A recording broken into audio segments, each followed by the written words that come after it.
গাইবান্ধার পলাশবাড়িকে রাম মন্দিরের ঘাঁটি হিসেবে গড়ে তুলতে চেয়েছিল। আলহামদুলিল্লাহ আমাদের টিম তাদের যথেষ্ট শ্রম দিয়ে সেই গাইবান্ধার পলাশবাড়িকে কালিমার পতাকায় রূপান্তর করেছে। বিসমিল্লাহির রহমানির রহিম। ইয়াকা না'বুদু ওয়া ইয়াকা নাস্তাঈন।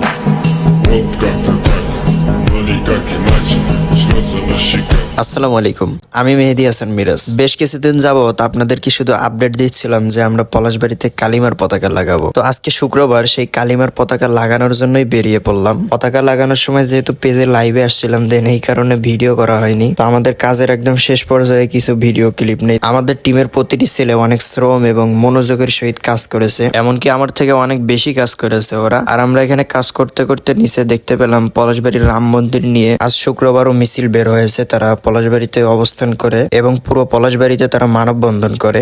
আমরাও কালিমার পতাকা গুলো নিয়ে ওই মানববন্ধনে অংশগ্রহণ করি। ভাই, আপনি একবার চিন্তা করে দেখেন, আমরা মুসলিম দেশে মুসলিম হয়ে বসবাস করতেছি, তাহলে সেই দেশে আমাদের কালিমার পতাকা থাকবে না তো কিসের পতাকা থাকবে ভাই? অথচ আজ থেকে কিছুদিন আগেই পলাশবাড়িতে কিংবা বাংলাদেশের কোনো অঞ্চলেই কিন্তু কালিমার কোনো পতাকা ছিল না। এবার চিন্তা করে দেখুন আল্লাহ তাআলার পরিকল্পনা কত সুন্দর। এই কয়েকদিনের ভিতরেই পুরো বাংলাদেশ একদম কালিমার পতাকায় আবৃত হয়ে গেল। তো আমার ব্যক্তিগত পরামর্শ হচ্ছে, আপনার বাড়ি কিংবা প্রতিষ্ঠানে আপনি কালিমার পতাকা লাগান। দেখবেন আপনি ওই পতাকা দেখলেই মনের ভিতরে এক অন্যরকম শান্তি পাবেন।